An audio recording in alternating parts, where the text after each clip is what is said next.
नमस्कार दोस्तों, स्वागत है आपका हमारे चैनल टेल्स बाय यशु पर। यहाँ पर आपको मिलेंगी रोचक और सस्पेंसफुल कहानियाँ। अगर आपको यहाँ पर हमारी कहानियाँ पसंद आती हैं तो कृपया करके आप हमारी वीडियोस को लाइक करें, इसको अपने दोस्तों को साथ शेयर करें और साथ के साथ अपना कमेंट करना ना भूलें। अगर आप इस चैनल पर नए हैं तो कृपया करके इसे सब्सक्राइब भी करें। आपका ज़्यादा समय न लेते हुए चलो आज की कहानी को शुरू करते हैं। पिछले एपिसोड में हम सब ने सुना था कि यहाँ पर नानी माँ अब स्वाति मल्होत्रा और अनिका को यहाँ पर अपनी कुलदेवी के वहीं पर ही रख लेती है और यहाँ से किशन मल्होत्रा और श्वेता को यहाँ से भेज देती है ताकि आज वो यहाँ पर अनिका और स्वाति को सब कुछ सच सच बता दे। वो अब इन दोनों को एक कमरे में लेकर आती है जहाँ बिल्कुल अंधेरा था और इसके बीचों बीच एक शिवलिंग था।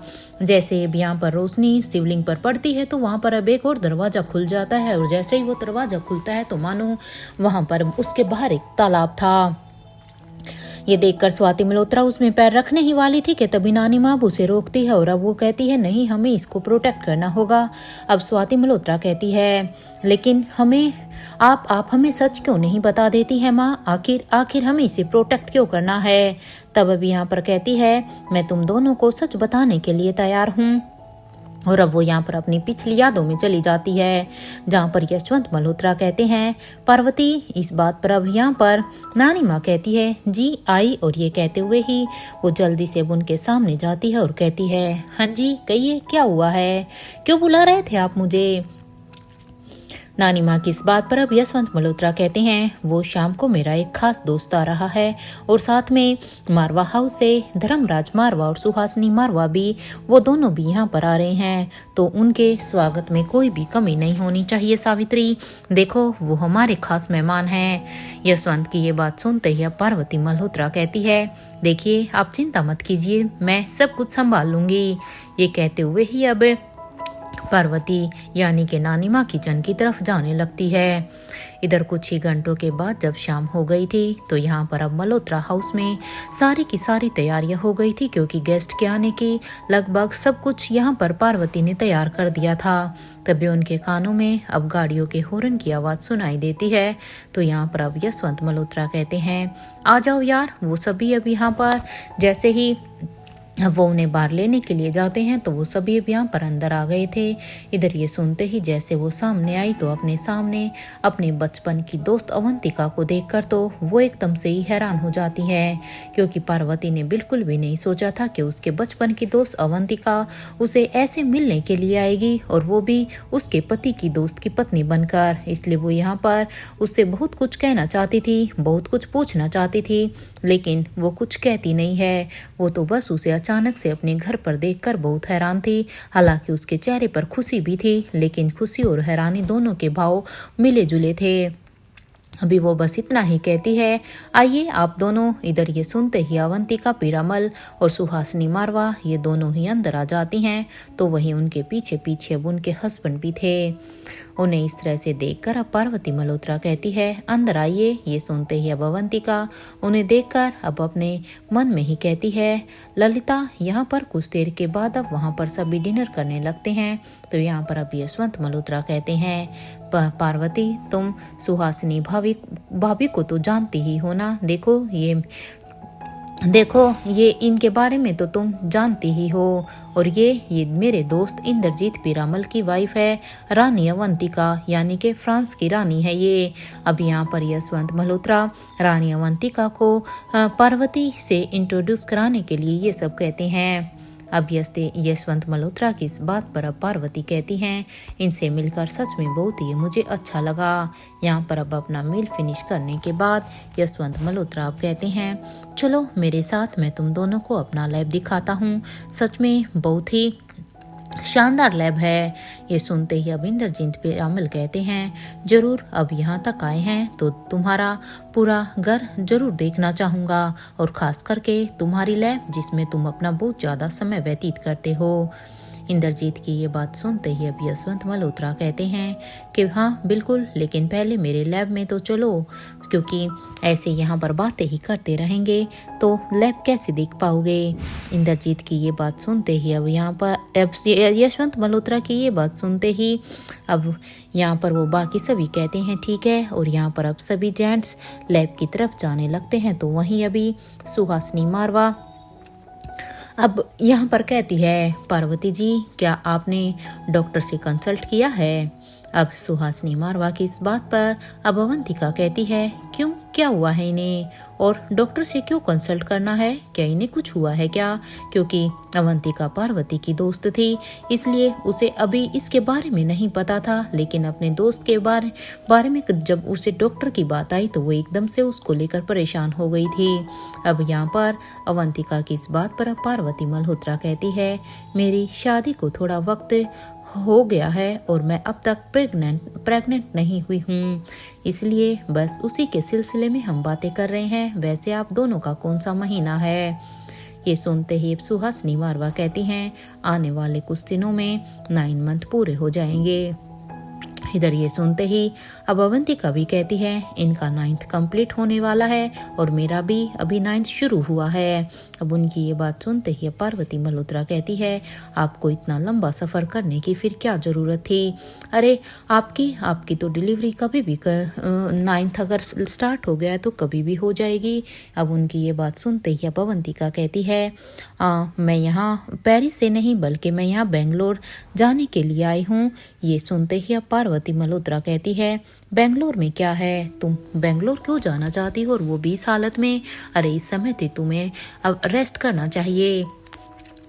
पार्वती की इस बात का जवाब देते हुए अवंतिका पीरामल कहती हैं, पीरामल रियासत से इस देव का पीरामल रियासत के इष्ट देव का मंदिर है भीमेश्वरी गांव में, इसलिए वो प्रभु महादेव का मंदिर है जो अपनी शक्ति के साथ उस मंदिर में है।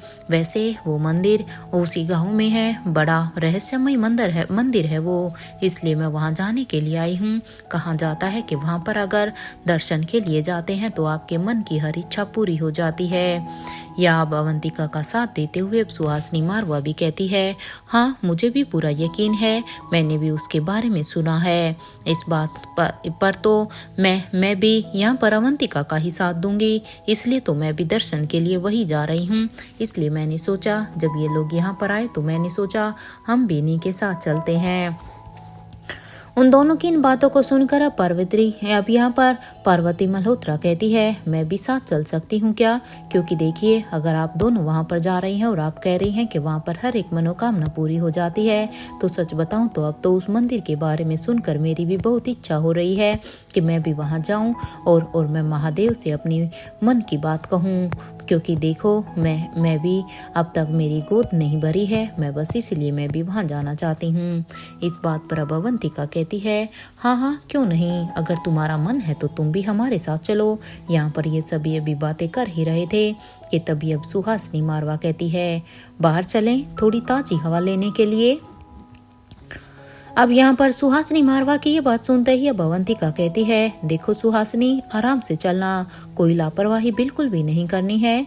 अब अवंतिका की इस बात पर अब यहाँ पर पार्वती मल्होत्रा कहती है, तुम तो सुहासिनी के बच्चे की इतनी चिंता कर रही हो मानो ये तुम्हारा ही बच्चा हो। ये सुनते ही अब अवंतिका कहती है कि इस वक्त ये फीलिंग्स आती हैं। वैसे चलो सुहासिनी बात मानकर गार्डन में चलते हैं। ये सुनते ही वो दोनों हाँ में अपना सिर हिला देती हैं और वो तीनों ही अब गार्डन में मल्होत्रा हाउस में बने उधर गार्डन में चली जाती हैं। यहाँ पार्वती मल्होत्रा को ऐसे देखकर अब अवंतिका को तो बिल्कुल भी अच्छा नहीं लग रहा था और वो अब उनसे कहती है, देखो तुम पार्वती चिंता मत करो, अगर ईश्वर तुम्हें अपना आशीर्वाद देने में वक्त लगा रहे हैं ना तो समझ लेना कि उनका आशीर्वाद सिर्फ तुम्हारे लिए ही नहीं है बल्कि इस दुनिया के लिए भी है। वो जो बच्चा तुम्हारा होगा वो एक वरदान ही साबित होगा। क्योंकि जब यहाँ पर अवंतिका ने पार्वती को इस तरह से उदास देखा कि वो इन दोनों को प्रेग्नेंट देखकर कितना उदास हो रही थी, उसकी भी काफी इच्छा थी कि उसके घर में भी जल्दी से कोई बच्चा हो, लेकिन अभी इसलिए वो अब यहाँ पर उसको सांत्वना देते हुए समझाते हुए ये सब कहती है इधर अवंतिका की ये बात सुनते ही अब पार्वती मल्होत्रा कहती है, हाँ मैं भी उम्मीद करती हूँ कि तुम्हारी दुआ मुझे लग जाए। ये दोनों अभी बात कर ही रही थी कि तभी अब सुहासिनी मारवा का फोन बजने लगता है। तो वो अब कहती है, दीदी का फोन आया है, मैं एक बार उनसे बात करके आप दोनों को बाद में ज्वाइन करती हूँ। अब उनकी ये बात सुनते ही पार्वती मल्होत्रा कहती है, आप बैकयार्ड की तरफ मत जाइएगा, वो वहाँ पर कंस्ट्रक्शन का काम चल रहा है ना, तो प्लीज आप वहाँ पर बिल्कुल भी मत जाना। वो आपके लिए बहुत ही रिस्की हो सकता है क्योंकि वहाँ पर एक गड्ढा बनाया गया है। अब ये सुनते ही सुहासिनी मारवा कहती है, मैं ध्यान रखूंगी। और ये कहते हुए ही सुहासिनी मारवा वहाँ से फोन पर बात करते हुए ही दूसरी तरफ जाने लगती हैं। इधर सुहासिनी मारवा के जाने के बाद क्योंकि अब यहाँ पर अवंतिका और पार्वती ये दोनों ही अकेली थी, तो क्योंकि अब ये दोनों आपस में बातें कर सकती थी, इसलिए अब अवंतिका कहती है लतिका, क्योंकि पार्वती का नाम यहाँ पर अवंतिका के लिए लतिका ही था, क्योंकि लतिका ही और अवंतिका ये दोनों बचपन की फ्रेंड थी। लेकिन पता नहीं क्यों अब उसने शादी के बाद अपना नाम पार्वती रखा, लेकिन अवंतिका के लिए तो वो अभी भी लतिका ही थी। इसलिए वो यहाँ पर उससे कहती है कि इतने सालों बाद तुम्हें देखकर सच में मैं कितनी खुश हूँ, मैं तुम्हें बता नहीं सकती हूँ। मैंने बिल्कुल भी नहीं सोचा था कि सच में इतने सालों बाद मैं तुम्हें देख पाऊंगी। अवंतिका की ये बात सुनते ही पार्वती कहती है, तुम मुझे यहाँ पर लतिका मत बुलाओ यार, प्लीज मुझे कोई भी इस नाम से यहाँ पर नहीं जानता है।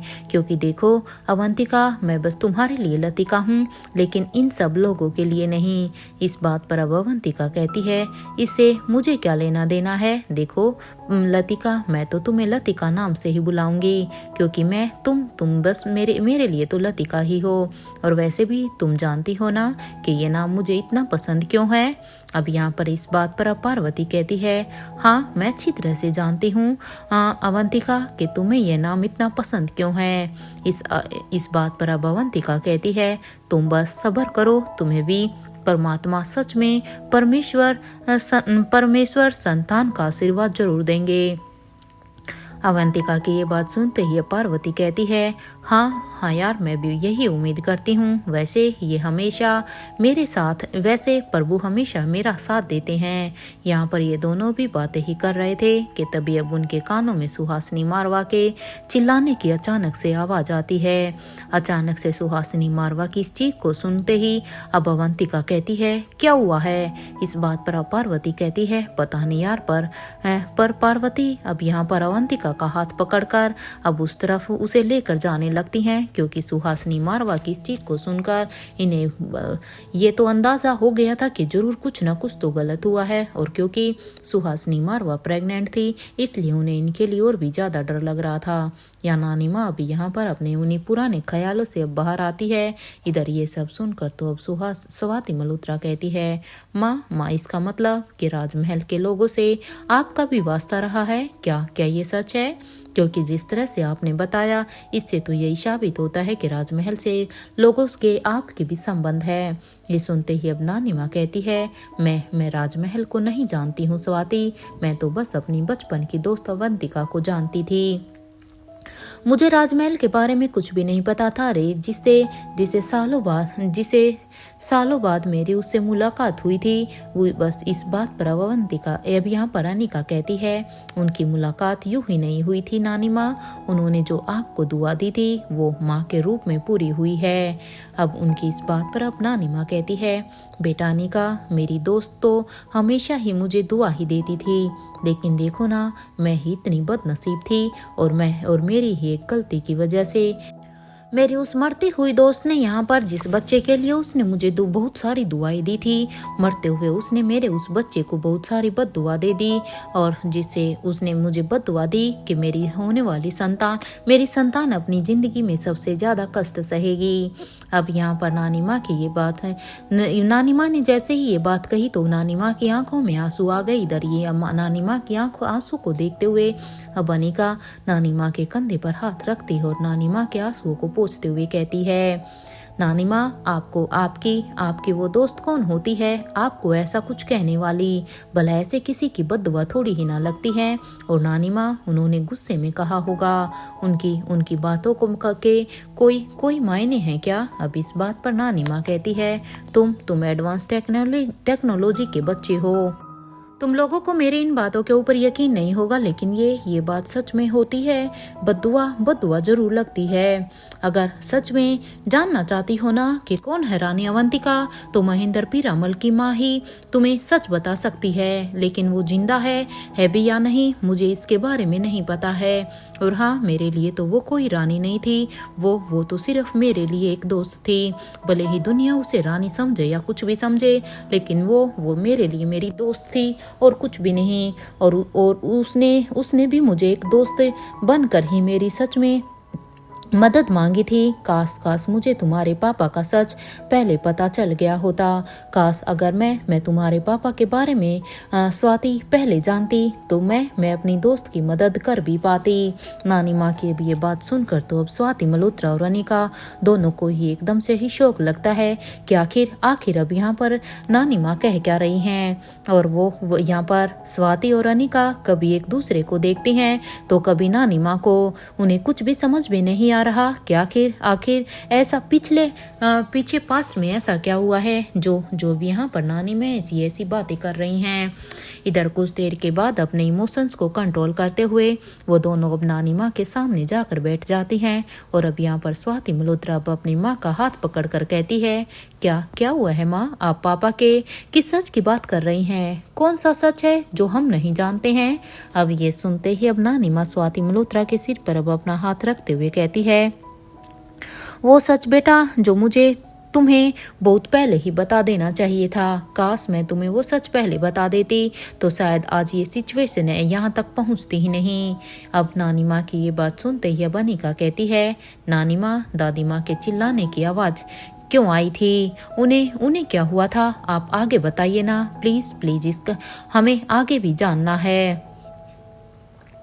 ये सुनते ही अब नानी माँ कहती है कि उस बारे में तुम्हें अपनी दादी माँ से पूछना चाहिए अनिका, क्योंकि वो ही तुम्हें उसके बारे में सब सच बताएंगी। क्योंकि उनकी लापरवाही की वजह से एक माँ ने अपने बच्चे को खो दिया था। और इतना ही नहीं, बाद में सभी को पता चला कि वो कभी माँ भी नहीं बन सकती है। अब नानी माँ की ये बात सुनते ही अब अनिका कहती है, आप किसकी बात कर रही हैं नानी माँ?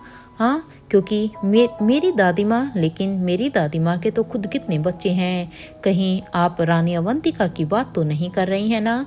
अब इस बात पर अब नानी माँ हाँ में अपना सिर हिला देती है और वो अब कहती है, मुझे उस बारे में कुछ भी मत पूछना तुम दोनों, प्लीज मैं वो चीज़ तुम लोगों को नहीं बता पाऊंगी। जब अवंतिका को ये सब पता चला कि वो अब कभी माँ नहीं बन सकती है तो उसकी आंखों में आंसू आ गए थे।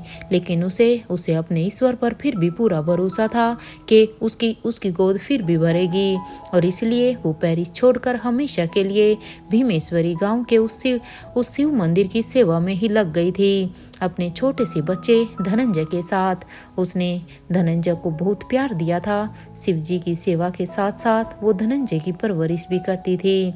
उसके कठोर तपस्या के बारे में जब मैंने सुना तो मैंने भी यहाँ स्वाति के पास पापा से कहा था कि मुझे भी बस उसी मंदिर में जाकर पूजा करनी है और महादेव से संतान प्राप्ति की दुआ करनी है।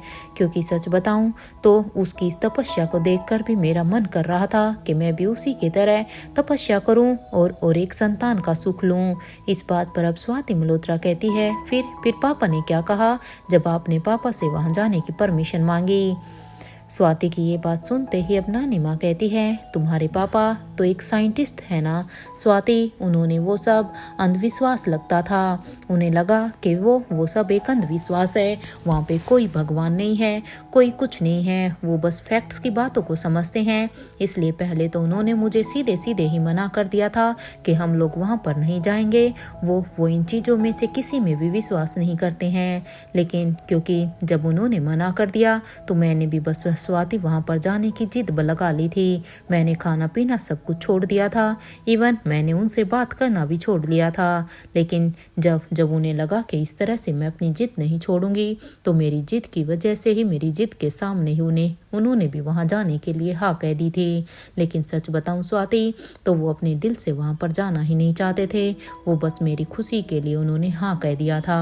और मैं भी फिर अपनी दोस्त अवंतिका के पास उसी भीमेश्वरी गाँव में ही चली गई थी, जहाँ पर मेरी वो दोस्त शिवजी की सेवा में लगी हुई थी।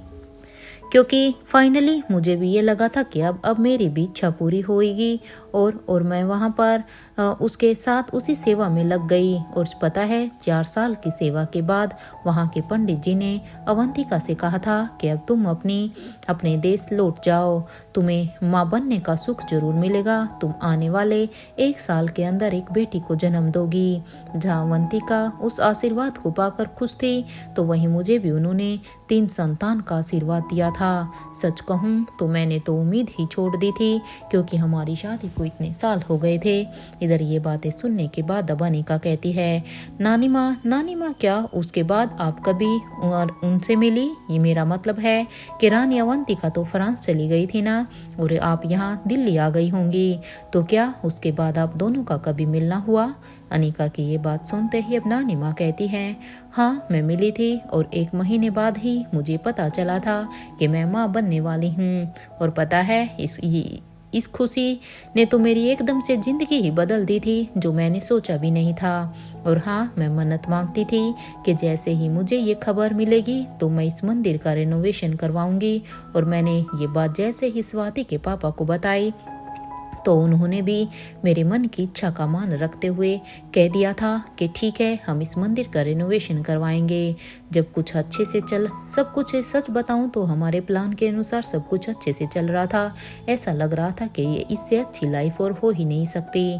मैं अपनी प्रेगनेंसी के टाइम पर काफ़ी खुश थी, क्योंकि इतने सालों के बाद मेरी मन की इच्छा, मेरी फरमाइश, मेरी मनोकामना पूरी हुई थी। और तभी मुझे पता चला था कि मेरी दोस्त अवंतिका भी प्रेग्नेंट है। सच में मेरे लिए तो ये डबल खुशी हो गई थी, क्योंकि मेरे उस दोस्त की खुशी के साथ साथ मेरी भी प्रेगनेंसी, हम दोनों की एक साथ, तो मेरी खुशी का कोई ठिकाना नहीं था। सब कुछ अच्छे से चल रहा था कि तभी एक रात अचानक से मुझे अवंतिका का फ़ोन आया कि वो मुझसे मिलना चाहती है, और वो मेरा दिल्ली के एयरपोर्ट पर मेरा इंतज़ार कर रही है। अब नानी माँ की ये बात सुनते ही अब अनिका कहती है, नानी माँ आप फिर क्या उनसे मिलने के लिए गई? क्योंकि जब उन्होंने आपको एयरपोर्ट पर मिलने के लिए बुलाया तो क्या आप उनसे मिल पाई या नहीं? आगे क्या हुआ नानी माँ, आगे भी बताइए। अनिका की ये बात सुनते ही अब नानी माँ अब अपने पुराने दिनों के ख्यालों में चली जाती है कि जब उन्हें अवंतिका का फ़ोन आया था तो वो बिना कुछ सोचे समझे उनसे मिलने के लिए चली गई थी। और जैसे ही अब वो कहती है, जैसे ही मैं वहाँ अवंतिका के पास पहुँची तो मैंने देखा कि वहाँ अवंतिका 4 साल के धनंजय के साथ वहीं पर ही खड़ी थी। उसे देखकर मैं तुरंत उसके पास जाकर कहती हूँ, तुम ठीक तो हो ना? अब ये सुनते ही अब कभी अवंतिका पीछे मुड़कर कहती है, नहीं ललिता, मैं बिल्कुल भी ठीक नहीं हूँ। राजमहल में कुछ भी ठीक नहीं है, सब कुछ खराब हो रहा है। ये सारी बातें नानी माँ के कानों में तो जा रही थी, लेकिन उनका ध्यान तो बस अवंतिका के जख्मों पर ही था, क्योंकि नानी माँ ने जैसे ही अवंतिका को वहाँ पर एयरपोर्ट में देखा तो उसके शरीर पर इतने सारे जख्मों को देखकर नानी माँ तो एकदम से कहीं हिल सी गई थी। इसलिए पार्वती अब घबराते हुए कहती है, ये तुम्हें चोटें कैसे लगी हैं? इस बात पर अब अवंतिका कहती है, मैं तुम्हें ये सब कुछ बाद में बता दूंगी, पहले मुझे ये बताओ कि क्या यहाँ पर कोई सेफ जगह है जहाँ पर मैं अपने आप को बचा सकूं? देखिए, मुझे एक ऐसे सेफ जगह की बहुत ही ज़रूरत है, प्लीज़ प्लीज़ प्लीज़ प्लीज़। ये सुनते ही अब पार्वती कहती है, तुम मेरे घर चलो, क्योंकि मेरे घर पर तुम्हें कुछ भी नहीं होगा। अब नानी माँ की इस बात पर अवंतिका कहती है, नहीं ललिता, मैं भी वहाँ नहीं, अभी मैं कहीं और ही जाना चाहूँगी, मैं तुम्हारे घर नहीं जाना चाहती। कवि अवंतिका की ये बात सुनते ही अब नानी माँ कहती है, हाँ वो यहाँ से देखो, अभी तुम्हारे लिए यही सही होगा, मेरे घर चलो। वो यहाँ से बस 10 किलोमीटर क्योंकि अगर तुम वहाँ नहीं जाना चाहती तो फिर ठीक है, एक सेफ जगह और है। वो यहाँ से 10 किलोमीटर दूर हमारी कुल देवी का मंदिर है, जिसे हम रिनोवेट अभी करवा रहे हैं। वहाँ पर मैंने एक स्पेशल रूम बनाया हुआ है, तुम वहाँ मेरे साथ चलो। अब यहाँ पर नानी माँ की ये बात सुनते ही अब अवंतिका कहती है, धनंजय बेटा, अभी अपनी रानी माँ पर भरोसा है ना? ये सुनते ही अब धनंजय पीरामल भी कहते हैं, हाँ रानी माँ, आप मुझे जहाँ ले जाएंगी मैं आपके साथ चल लूँगा। मुझे आपके ऊपर पूरा का पूरा भरोसा है। मैं आँख बंद करके भी आपके साथ हर जगह चलने के लिए तैयार हूँ।